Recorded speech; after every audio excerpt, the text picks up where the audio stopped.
Assalamu alaikum. Welcome to the English second paper class brought to you by Hotel ACECU High School. On part of Hotel ACECU High School, this is standing in front of you Muhammad Zamil Hussain, Assistant Teacher English. Today, I am going to discuss about an important topic, and that is transformation of sentence. My dear students, you know there are many levels of transformation of sentence, among them simple, complex, compound.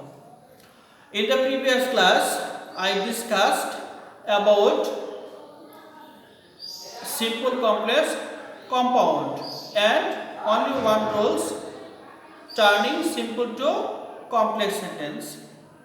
Today I will discuss the next part of the way of turning simple to complex sentences. My dear students, get yourself ready for the class because the topic is very important for the students of class 9 and 10. Okay, without wasting any more time, let's get it started. My dear students, notice the board. If simple sentence follows the structure like this, in spite of plus possessive case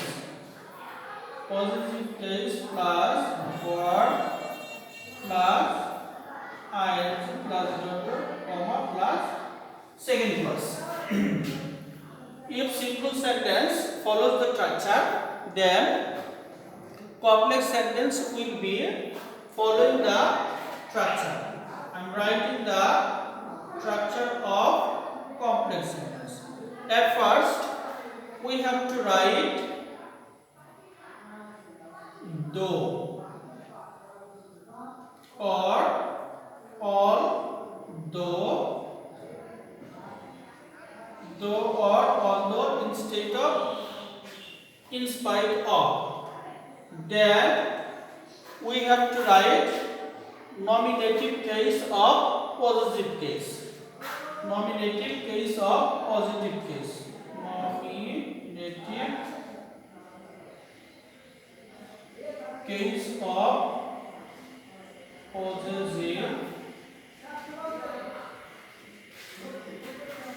positive case. Then we have to write verb, and we have to delete ing. Ing will be deleted.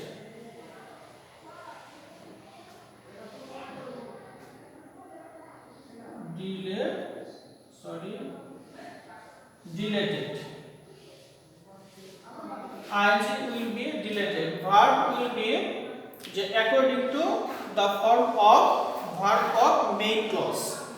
If the verb of main clause is in present tense, then this verb will be present form, and if the verb of main clause is past form, then this verb will be in past form. I am writing some example.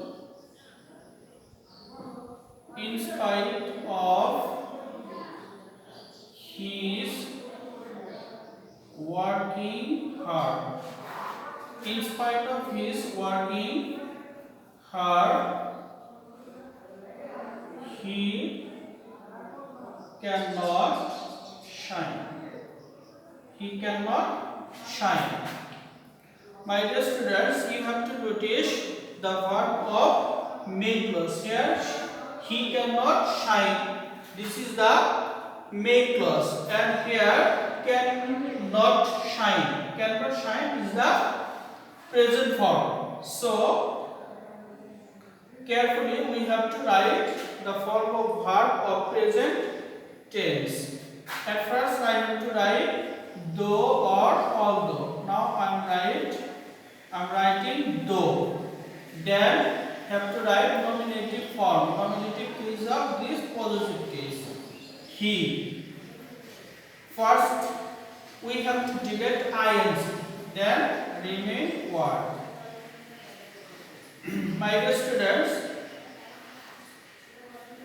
as the main clause is in present tense, so we have to write here present form of word, and you should keep it in mind that in present tense, if subject is third person and singular number, then we have to add s or es with the verb. So here we have to write words. We have to write words. Words are main clause will remain unchanged. Main clause will remain unchanged.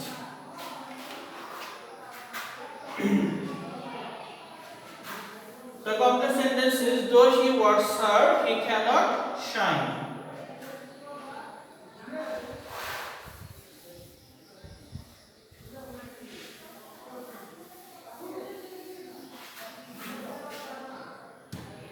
If there is infinitive in simple sentence like that, to plus verb. If there is infinitive is used in imperative sentence and this infinitive indicates any purpose. If this infinitive indicates any purpose, then we have to write instead of to,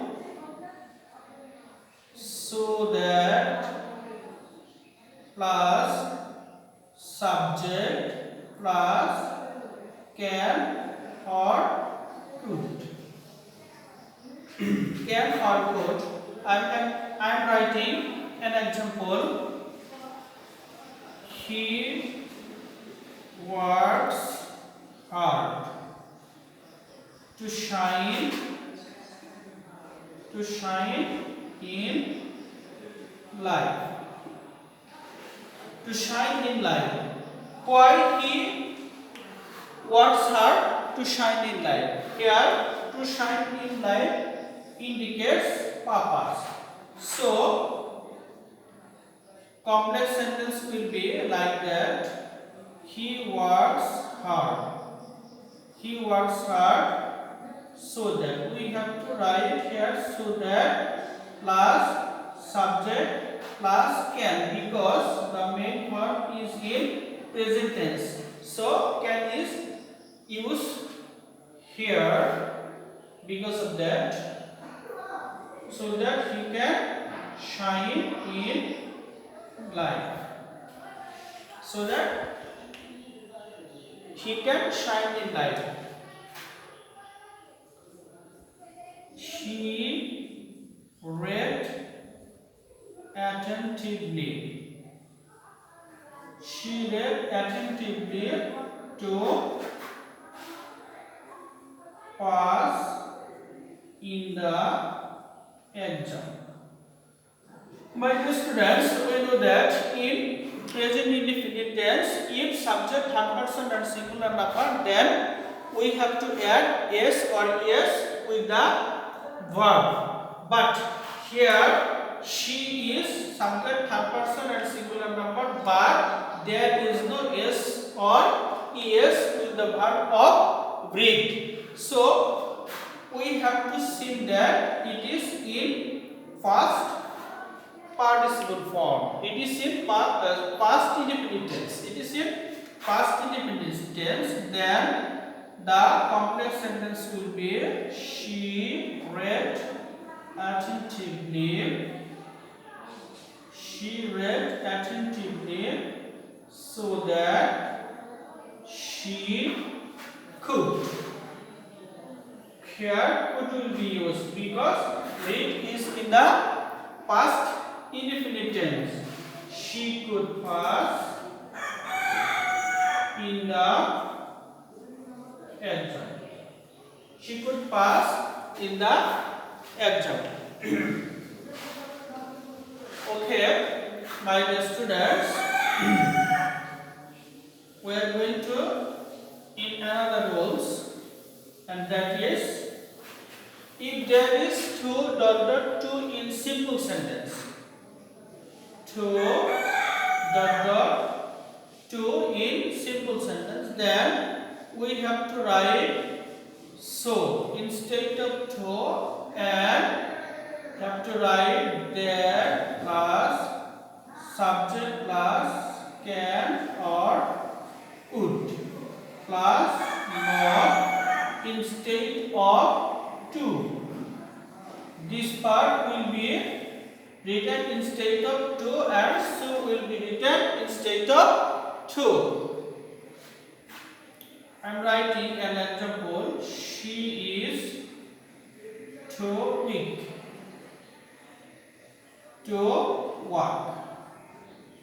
She is too weak to walk. Following the structure, the complex sentence will be she is so weak. She is so weak that she cannot walk.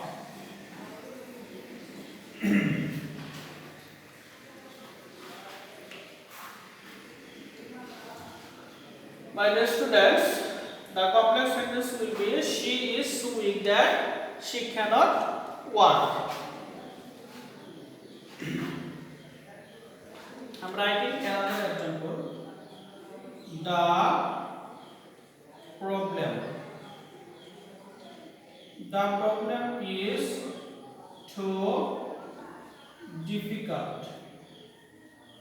The problem is too difficult to solve. My dear students, you should keep it in mind that if the subject of simple sentence is any kind of thing, then we have to use a subject after that it, and if we use it, the next portion will be in passive mode. Okay, I'm trying to make this sentence into complex. The problem is so difficult that previously said, if the subject of simple sentence is any kind of thing, then it will be used as subject after that. And by the students, you should keep it in mind that if you use it as subject, then the sentence will be in passive mode. So the sentence will be it cannot be solved. It cannot be solved. My dear students, I have discussed some rules turning simple to complex sentence. We will discuss the rest of the rules of simple to complex in another class. My dear student, you know, simple to complex is very critical in English grammar. To be expert in simple to complex, I mean in transformation of sentence, I mean if you want to get 10 on 10 marks in transformation of sentence, then you have to study, you have to practice a lot. You have to practice by yourself at your home, and if you find any kind of problem, then you have to communicate with your subject teachers. Okay, my dear students, we'll discuss the rest of the rules in another class. No more now. Okay, Allah Hafiz.